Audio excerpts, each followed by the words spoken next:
आइए हमारे प्यारे साथियों, अब हम समझते हैं कि प्रॉब्लम सॉल्विंग टेक्निक क्या होता है। तो देखिए, प्रॉब्लम सॉल्विंग टेक्निक वह प्रक्रिया या प्रोसेस है जिसमें हम किसी प्रॉब्लम को समझकर लॉजिकल स्टेप के माध्यम से उसका सॉल्यूशन तैयार करते हैं। वही हमारा क्या होता है, प्रॉब्लम सॉल्विंग टेक्निक होता है। कंप्यूटर प्रोग्रामिंग में किसी भी प्रोग्राम को लिखने से पहले प्रॉब्लम सॉल्विंग प्रोसेस का उपयोग किया जाता है, जिससे कि क्या होता है, हमारा प्रोग्राम जो है वो सही तरीके से एग्जीक्यूट होता है। आइए अब हम बात करते हैं इसके डेफिनेशन की, कि अगर हमें एग्जाम में लिखना हो तो इसको हम कैसे लिखेंगे। देखिए, problem solving is the process of finding a solution to a given problem. इसको देखिए, समझिएगा कि प्रॉब्लम सॉल्विंग टेक्निक एक सिस्टमेटिक मेथड है जिसमें हम किसी प्रॉब्लम को एनालाइज करके उसका सॉल्यूशन डेवलप करते हैं। आई होप कि आपको समझ में आ गया होगा कि प्रॉब्लम सॉल्विंग टेक्निक क्या होता है। आइए अब हम बात करते हैं इसके स्टेप्स की, कि हम इसको कैसे सॉल्व करते हैं, स्टेप बाय स्टेप समझते हैं। तो देखिए, सबसे पहले हम क्या करते हैं, प्रॉब्लम को समझते हैं, अंडरस्टैंड द प्रॉब्लम। सबसे पहले प्रॉब्लम को सही तरीके से समझना जरूरी होता है। जैसे कि हमारा 2 नंबर है, उसको हमें ऐड करना है, तो हम ये तो समझे सबसे पहले कि हमारे पास जो दो नंबर है उसको हमें क्या करना है, जोड़ना है। तो यही चीज़ होता है अंडरस्टैंड द प्रॉब्लम। आइए, दूसरा है हमारे पास आइडेंटिफाई इनपुट एंड आउटपुट। उसके बाद देखिए, आपको आइडेंटिफाई करना है कि हमारा इनपुट क्या है, मतलब कि हमें पूछा क्या जा रहा है और हमें रिजल्ट क्या देना है, इस चीज़ को आइडेंटिफाई करना।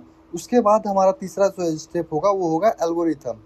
एल्गोरिथम कहने का मतलब ये हो गया कि एल्गोरिथम प्रॉब्लम को सॉल्व करने के स्टेप बाय स्टेप इंस्ट्रक्शन होते हैं। जैसे कि आप किसी भी प्रॉब्लम को सॉल्व कर रहे हैं, जैसे कि आप किसी 2 नंबर को ऐड कर रहे हैं, तो उसका स्टेप क्या होना चाहिए। देखिए, सबसे पहले हम स्टार्ट करेंगे, उसके बाद 2 नंबर का जो हमारा इनपुट होगा, मान के चलिए कि हमारे पास 5 है और 3 है, और उसको हमें जोड़ना है। तो तीसरा स्टेप हमारा क्या होगा, 3 + 5 होगा, और डिस्प्ले जो होगा हमारा रिजल्ट वो कितना होगा, 8 होगा। उसके बाद हमारा जो प्रॉब्लम है वो स्टॉप हो जाएगा, या फिर कहिए प्रोग्राम जो है वो स्टॉप हो जाएगा। तो यही हमारा क्या होता है, एल्गोरिथम होता है।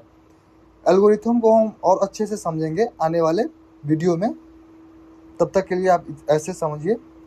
चलिए, चौथा जो है हमारा वो है फॉलो चार्ट। देखिए, फॉलो चार्ट क्या होता है, फॉलो चार्ट एल्गोरिथम का ग्राफिक रिप्रेजेंटेशन होता है। जैसे कि अभी हमने आपको कहा कि सबसे पहले जो हमारा एल्गोरिथम है जो स्टार्ट होता है, तो स्टार्ट को कैसे रिप्रेजेंट करते हैं हम ग्राफिक में, ग्राफिक रिप्रेजेंटेशन में। जब हम फॉलो चार्ट पढ़ रहे होंगे तो इस चीज़ को समझेंगे। उसके बाद हमारा जैसे कि इनपुट है, तो हम इनपुट को कैसे ग्राफिकली रिप्रेजेंट करते हैं, फिर हम आउटपुट को कैसे ग्राफिकली रिप्रेजेंट करते हैं। यही हमारा क्या होता है, फॉलो चार्ट होता है। और पांचवा जो है हमारा वो है प्रोग्राम। अब एल्गोरिथम को प्रोग्रामिंग लैंग्वेज में लिखा जाता है। जब हमारा ये स्टेप्स कंप्लीट हो जाता है, कौन कौन सा स्टेप, अंडरस्टैंड द प्रॉब्लम, जब हम प्रॉब्लम को समझ लेते हैं, उसके बाद हम आइडेंटिफाई कर लेते हैं कि हमारा इनपुट क्या है, आउटपुट क्या है। उसके बाद एल्गोरिथम उसका हम तैयार कर लेते हैं, उसके बाद फॉलो चार्ट तैयार कर लेते हैं, तब हम क्या करते हैं, प्रोग्राम करते हैं। जैसे कि हम सी लैंग्वेज का यूज़ करके उसमें हम कोई भी प्रोग्राम लिखते हैं। उसके बाद हम जैसे ही प्रोग्राम लिख देते हैं किसी भी लैंग्वेज में, उसके बाद हम उसको क्या करते हैं, टेस्ट और डिबगिंग करते हैं। टेस्ट और डिबगिंग कहने का मतलब क्या हो गया, कि प्रोग्राम को रन करके चेक करते हैं कि रिजल्ट सही आ रहा है या नहीं आ रहा है। अगर एरर आ रहा है तो उसमें हम क्या करेंगे, डिबगिंग करके उसको सही करने का काम करेंगे। आई होप कि आपको समझ में आ गया होगा कि प्रॉब्लम सॉल्विंग टेक्निक क्या होता है। तो आइए वन बाय वन हम आप समझते हैं कि प्रॉब्लम सॉल्विंग टेक्निक के स्टेप्स को हम अपने एग्जाम में कैसे रिप्रेजेंट करके आएंगे। तो चलिए वन बाय वन इन सारे टर्म्स को समझते हैं। तो देखिए, सबसे पहला है हमारा अंडरस्टैंड द प्रॉब्लम। देखिए, क्या इसको हम अगर हमसे पूछा जाए प्रॉब्लम सॉल्विंग, तो हम इसको कैसे रिप्रेजेंट करेंगे। देखिए, understand the problem is the first step in problem solving. In this steps we carefully read and analyse the problem to know what is required. देखिए, इसका मतलब हमने आपको थोड़ा देर पहले बताया कि सबसे पहले हम क्या करेंगे, प्रॉब्लम को समझेंगे कि हमसे पूछा क्या जा रहा है। यहाँ पे देखिए, पॉइंट्स टू अंडरस्टैंड। हमसे आखिर में प्रॉब्लम में पूछा क्या जा रहा है और उसके अंदर जो क्या इंफॉर्मेशन दिया हुआ है उसको भी हम जानेंगे। उसके बाद हम पता लगाएंगे कि हमारा रिजल्ट जो होगा वो क्या होगा।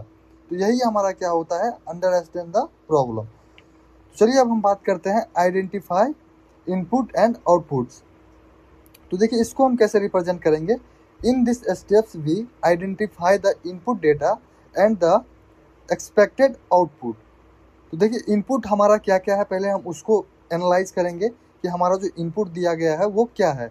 जैसे कि हमने आपको बताया था कि हमें 2 नंबर को जोड़ना है, तो सबसे पहले हम क्या करेंगे, उस 2 नंबर को देखेंगे क्या है, इनपुट क्या है हमारे पास और हमसे पूछा क्या जा रहा है।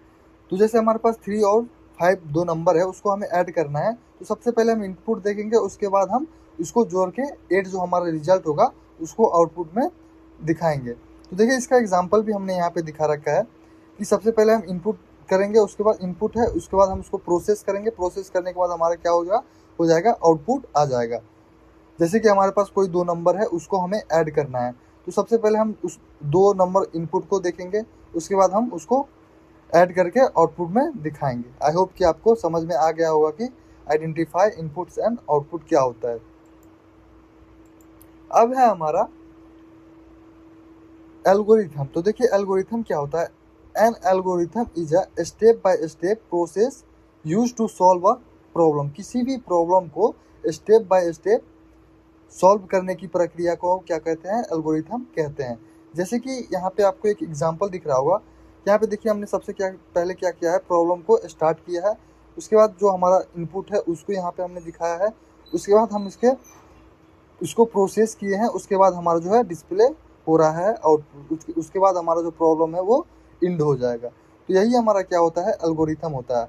अब इसी तरीके से अपने एग्जाम में रिप्रेजेंट करके आइएगा, जिससे कि आपका नंबर जो है वो अच्छे मार्क्स आ जाएंगे आपको। तो देखिए अगला जो है हमारा वो है फ्लो चार्ट। तो देखिए फ्लो चार्ट को हम कैसे रिप्रेजेंट करेंगे। A flow chart is a graphical representation of an algorithm. किसी भी एल्गोरिथम का ग्राफिक रिप्रेजेंटेशन जो होता है वही हमारा क्या होता है, फ्लो चार्ट होता है। इसको हम आगे और भी अच्छे से जानेंगे कि किस चीज़ से हम मतलब किस शेप से किसको रिप्रेजेंट करते हैं, इनपुट को किस शेप से रिप्रेजेंट करते हैं, आउटपुट को किस शेप से रिप्रेजेंट करते हैं। इन सारी चीज़ को हम आगे जब हम फ्लो चार्ट को अच्छे से पढ़ रहे होंगे वहाँ पे हम इस चीज़ को समझेंगे। अगला जो है हमारा वो है राइट प्रोग्राम। अब हम क्या करेंगे, जब हमारा इन सारा स्टेप क्लियर हो जाएगा उसके बाद हम प्रोग्राम को लिखेंगे। तो इसको देखिए हम कैसे लिखेंगे अपने एग्जाम में। In this steps the algorithm and flow chart are convert into programming language. जब भी हमारा एल्गोरिथम और फ्लो चार्ट रेडी हो जाएगा तो उसको हम कन्वर्ट करेंगे प्रोग्रामिंग लैंग्वेज में।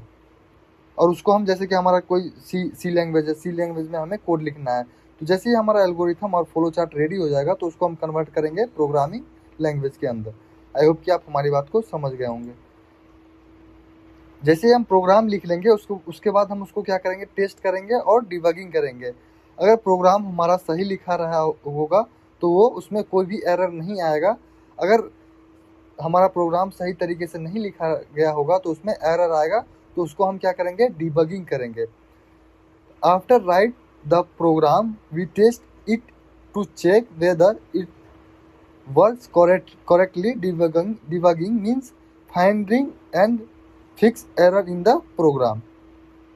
आई होप कि आप हमारी बात को समझ गए होंगे। तो देखिए अब हम समझते हैं टाइप्स ऑफ एरर को। तो देखिए एरर किस किस प्रकार का आ सकता है। तो देखिए क्या हो सकता है कि प्रॉब्लम आस्किंग, आपसे कि क्या प्रॉब्लम मतलब पूछा गया है, उसमें आप कुछ गलती कर दिए होंगे या फिर आप किसी भी इंफॉर्मेशन को समझने में गलती कर दिए होंगे, तभी हमारा क्या होगा, जो रिजल्ट जो होगा वो गलत आएगा। जैसे कि यहाँ पे देखिए एक डायग्राम में आपको दिख रहा होगा कि क्या है, टेस्ट प्रोग्राम। सबसे पहले हम प्रोग्राम को टेस्ट कर रहे हैं वर्किंग करेक्टली। अगर वर्किंग करेक्टली होगा तो देखिए क्या होगा, types of error, syntax error आ सकता है अगर हमारा कोई एरर होती है, या फिर लॉजिकल एरर आ सकता है, या फिर रन टाइम एरर आ सकता है। अगर कोई भी एरर नहीं आएगा तो वो डिबगिंग होकर सीधे फिनिश हो जाएगा हमारा। तो यही हमारा क्या होता है, टेस्टिंग और डिबगिंग की प्रक्रिया है। तो यही हमारा क्या है, प्रॉब्लम सॉल्विंग टेक्निक है। आई होप कि आपको अच्छे से समझ में आ गया होगा कि प्रॉब्लम सॉल्विंग टेक्निक क्या होता है। हाँ जी हमारे प्यारे साथियों, उम्मीद है कि आप लोगों को समझ में आ गया होगा कि प्रॉब्लम सॉल्विंग टेक्निक क्या होता है। तो अगले वीडियो में हम फिर मिलेंगे नेक्स्ट टॉपिक के साथ। तब तक के लिए आप सभी को थैंक यू। आप लोग ऐसे ही चीज़ें सीखते रहें। तो अगर वीडियो आप लोगों को अच्छा लगा हो तो प्लीज़ चैनल को सब्सक्राइब करिएगा, अपने दोस्तों के साथ शेयर करिएगा, ताकि आपके साथ साथ आपका दोस्त भी इस चीज़ों को सीख सके और समझ सके। तो चलिए, थैंक यू।